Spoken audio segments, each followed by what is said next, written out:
Perdón por la interrupción, ¿sí? Eh, Quería dormir conmigo la hora.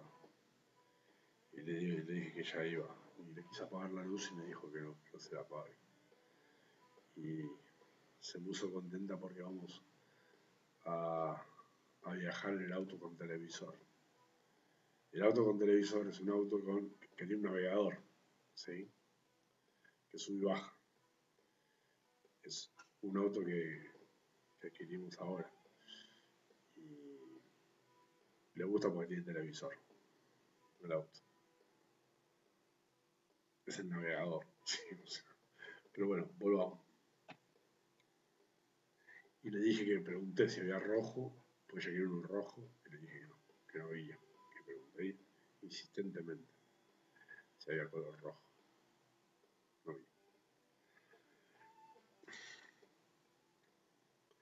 Seguimos. Su influencia se advirtió pronto en un intento de reforma legislativa que emprendió la emperatriz Catalina II de Rusia, quien en 1767 invitó al propio Beccaria a San Petersburgo, invitación que éste no aceptó. A pesar de ello, la ilustrada emperatriz redactó unas instrucciones que en muchos pasajes se basaron en las ideas del marqués.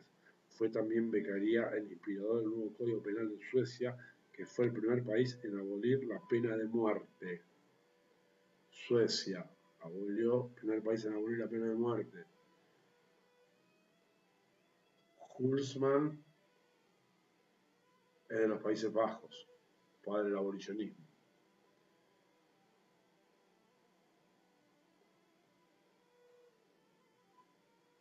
Y luego, ¿dónde florecieron esas ideas abolicionistas?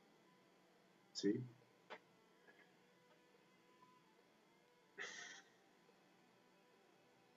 Pena de muerte y los tormentos, visitas a un dios. El rey Leopoldo invitó a Suecia y en 1786 dictó un código penal para el Gran Ducado de Toscana que también recogía las ideas de Beccaria, aboliendo la pena de muerte. Beccaria ejerció fuerte influencia en el famoso jurista eh, británico William Blackstone. Blackstone, ¿ya? ¿Es el mismo de la enciclopedia? Blackstone es para la santa del derecho anglosajón.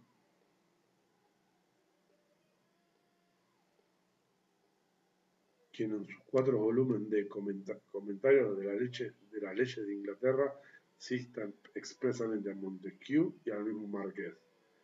No puede olvidarse que Blackstone ejerció influencia a su vez en el sistema jurídico norteamericano y hace referencia a él con respecto a la justicia penal nada menos que Alexander Hamilton en El Federalista, donde defiende expresamente el principio de legalidad de este modo. Dice Hamilton: el hecho de calificar un hecho de criminal después de que ha sido perpetrado o, en otras palabras, sujetar a los hombres a castigo por cosas que no infringían ninguna ley cuando se comprometieron y la práctica de los encarcelamientos arbitrarios ha sido en todos los tiempos el instrumento favorito y más formidable de la tiranía, como se ve en las mismas ideas de Beccaria. Y no fue solamente en Hamilton que influyó el milanés. Luego de la muerte de otros de los padres fundadores, Thomas Jefferson, en 1826 el gobierno de Estados Unidos cuidó de conservar su biblioteca, que hoy se encuentra intacta en la Biblioteca del Congreso de Washington, D.C., destacándose en ella de Delite et de la Pene, en su tradición inglesa of Crime and Punishment. Como ya se ha dicho, la traducción española del libro del Marqués data de 1774 y allí gobernaba el liberal Carlos III. No por ello había menos temor de llevar a la imprenta un libro de tan novedosas ideas. Es la razón por la que esa primera edición española fue precedida por una especie de disculpas por parte del traductor por si el contenido ofendía a la Santa Madre Iglesia o las regalías de su majestad. Nunca estaba de más hacer ostentación de la sumisión a los reyes. La influencia del libro no tardó en producirse y recayó sobre todo en el más sabio jurisconsulto español, nacido en México de la época, Manuel de Lardizábal, quien en 1782 redactó un discurso sobre las penas, donde recogía muchas de las enseñanzas de Beccaria. A Lardizábal se lo llamó el Beccaria español. Ya veremos que en este elogio exagerado, ya veremos que es un elogio exagerado, pero no deja de sorprender que un erudito hispano, F. Blasco Fernández de Moreda, quien calificaba a Beccaria como el padre de la ciencia penal ante el calificativo otorgado por Quintiliano Saldaña a Lardizábal, afirmara que llamarlo el Beccaria español era más que un elogio, un agravio para el español. Claro que había pasado 15 años entre un acerto y otro, y puede pensarse que Blasco profundizó estudios que lo hicieron mudar de parecer, pero sospecho que se puede explicar mejor ese cambio si lo atribuimos a un sesgo nacionalista del autor. Cuando hablaba de un inglés no tuvo problemas en adorar la memoria de un italiano, pero cuando Sobrero compara al italiano con un compatriota no dudó en desmerecer los logros del primero y exagerar los de su coterráneo. Perdón.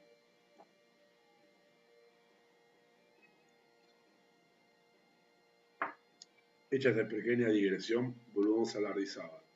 Lo primero que debe decirse es que su libro fue encargado especialmente por el rey Carlos III a través de su consejo, de que Lardizábal era miembro. Es decir, se trata de cumplir con una misión oficial y no puede esperarse, por tanto, que su obra contuviera la impronta innovadora, por no decir revolucionaria, del opúsculo del Marqués.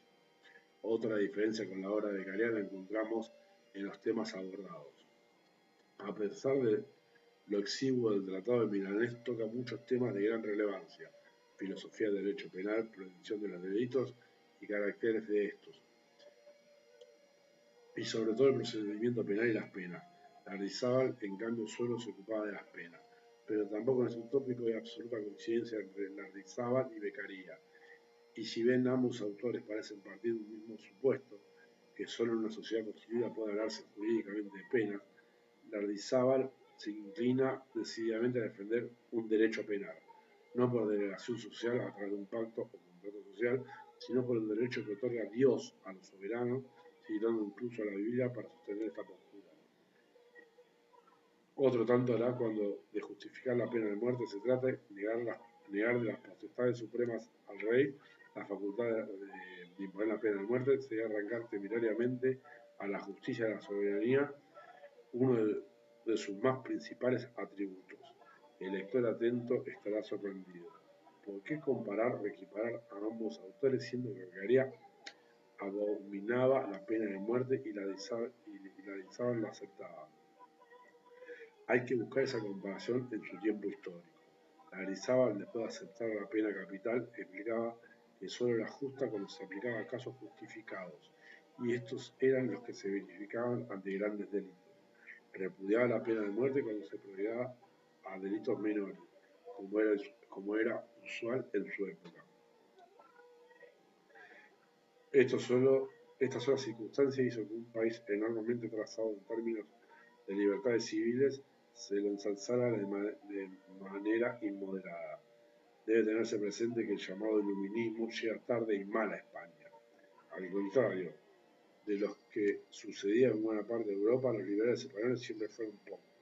Cuando las tropas napoleónicas comunican las doctrinas revolucionarias a casi toda Europa, estas se regan por la sencilla razón que había un clima cultural que las acogía con beneplácito, aun cuando se repudiara al ejército francés.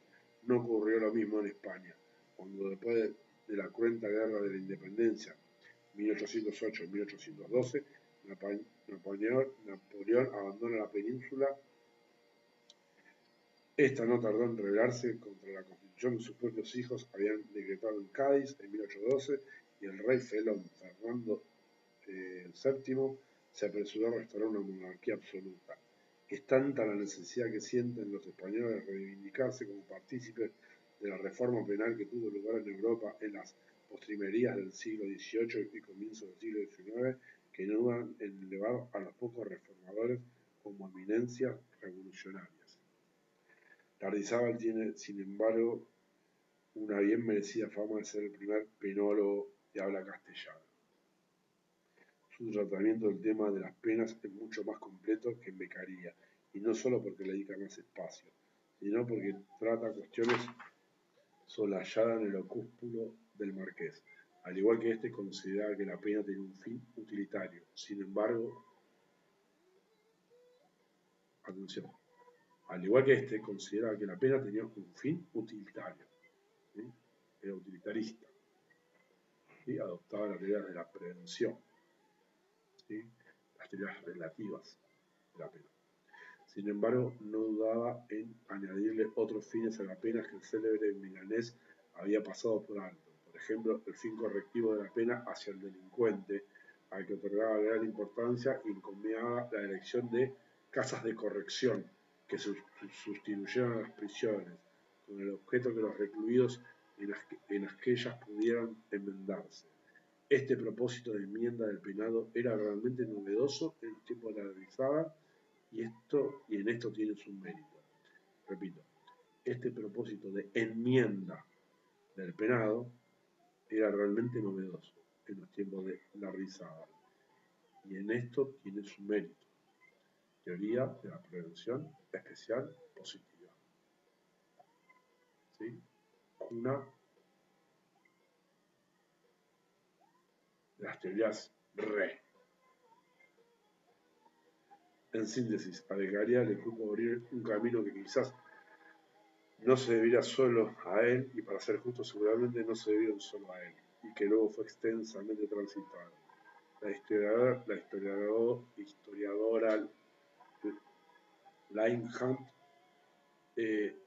señala que entre 1765 y 1770 se publicaron 5 libros sobre la reforma penal y nada menos que 39 en la década de 1780. En otras palabras, lo que en 1764 fue una auténtica novedad, 15 o 20 años después pertenecía al acervo común de toda la clase ilustrada europea. Influencia filosófica de Beccaria. Los 47 capítulos de la obra de Beccaria están precedidos por una breve introducción que redacta el mismo autor, y en ella figura una frase que el propio Marqués enfatiza especialmente con la letra itálica, que daría mucho que hablar a la filosofía política posterior. Dice Beccaria: la felicidad mayor, colocada en el mayor número, debía ser el punto a cuyo centro se dirigen las acciones de la muchedumbre. Repito, la felicidad mayor, colocada en el mayor número, debería ser el punto a cuyo centro se dirigen las acciones de la muchedumbre. Puede advertirse sin demasiado esfuerzo que este apotegma es el que ha guiado a la llamada filosofía utilitaria. El utilitarismo es una concepción que tiene a Jeremías Bentham, en 1748-1832 como su primer mentor. Hablando de Bentham, nos dice Langham: Bentham postularía más tarde que el principio de utilidad, la mayor felicidad para el mayor número, idea que tomó prestada de Beccaria, se vería como mejor medida del bien y del mal. La paternidad de la idea es también adjudicada por Ferraioli a Beccaria.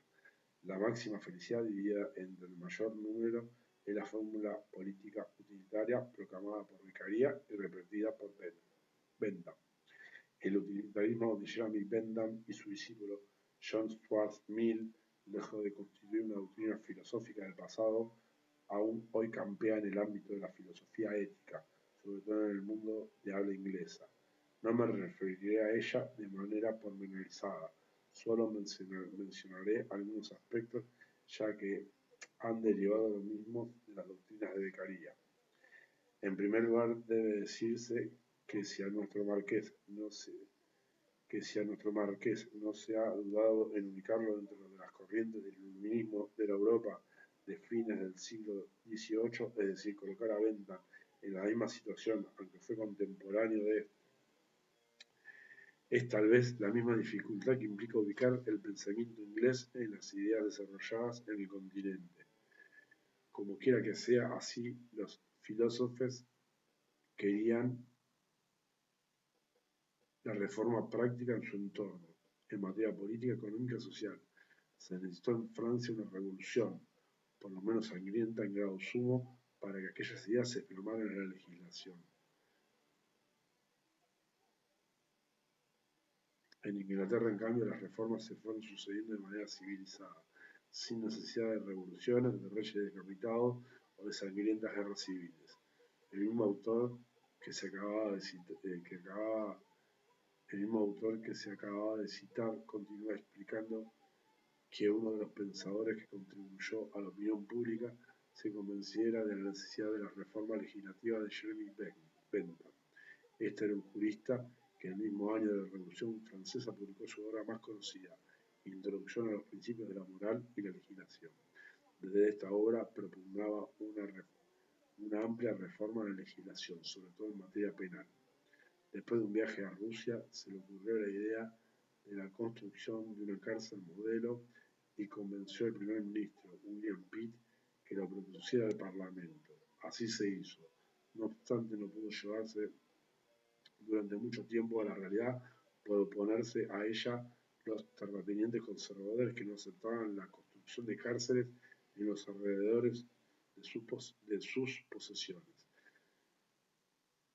Estas ideas de Bentham fueron presentadas en un pequeño escrito, Panopticon, y data de 1791. Muy posteriormente, Bentham sería duramente criticado por el pensador francés Michel Foucault, que, como luego se verá, no comprendió claramente las reformas que al sistema penal se realizaba desde Beccaria hasta el comienzo de la codificación, década del 10 del siglo XIX. Por ejemplo, lo que ahora puede ser considerado hondamente reaccionario, hace más de 200 años era profundamente progresista, al punto que el nombre de la filosofía utilitaria que se vulgarizó a partir de los escritos de John Stuart Mill, ya en el siglo XIX, las ideas de Bentham recibían el nombre de filosofía radical, dada la naturaleza reformadora e innovadora de las mismas. Cabe destacar que desde la publicación de la obra Fragmentos sobre el gobierno, Bentham se convirtió durante varios años en asesor permanente del partido Whig, que representaba por entonces los intereses de la población que confrontaban con los conservadores. Como suele suceder con muchos pensadores que han adquirido prestigio y fama, luego son interpretados de manera equivocada. Se los invoca para dar autoridad a un propio pensamiento que no se corresponde exactamente con el filósofo inventado. Es lo que sucede muy a menudo con Bentham, a quien hizo pasar por un apologista de una filosofía egoísta que estaba lejos de sostener. Al contrario, toda su filosofía se centra en cuestiones políticas y fue de los primeros en reconocer que esas están orientadas según intereses sociales que deben ser atendidos y de acuerdo con su apotegma de mayor felicidad para el mayor número. Y así sus ideas sirvieron, entre otras cosas, para desarrollar en un sentido liberal la reforma de la justicia, la extensión de la enseñanza a los sectores menos favorecidos por la fortuna y el mejoramiento de la situación en las cárceles. ¿Sí? Por ello se afirma que Bentham, y ello reside lo peculiar de su exposición de la doctrina utilística, tan citada más tarde, llena de un ardiente sentido de bienestar colectivo. Como ya se dijo, el utilitarismo intenta abarcar todas las acciones humanas, pero lo que a mí me interesa ahora destacar es el rol que cumple la interpretación de los problemas penales. En ese sentido, esta doctrina sostiene que solo las acciones voluntarias pueden ser motivo de un juicio moral. Es lo que sucede con los delitos desde el punto de vista penal. Y el otro aporte fundamental del utilitarismo lo encontramos en el tema de las penas. Sobre este asunto se han vertido, como suele decirse, ríos de tinta, y será motivo de una lección especial.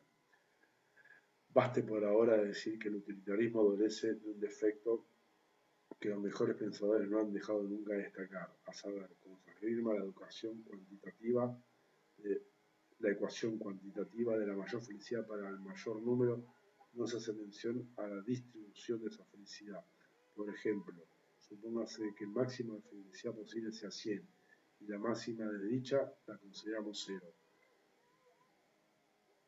Hemos de preferir un estado A en el que el 51% de la población tenga 51 y el 49% tenga el 49, o un estado B donde el 80% de la población tenga el 100 y el 20 el 0. Según una tabla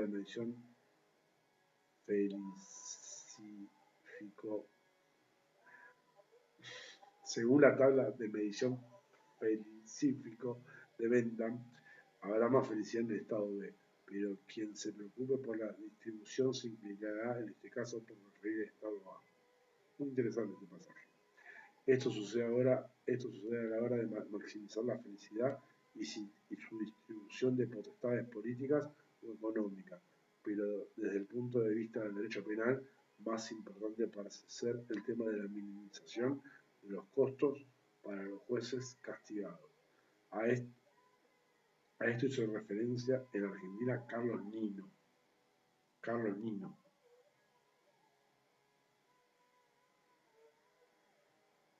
Sabe un poquito, Carlos Nino. Posteriormente, Ferrayol le dedicó mayor espacio a propuestas por la Ilustración.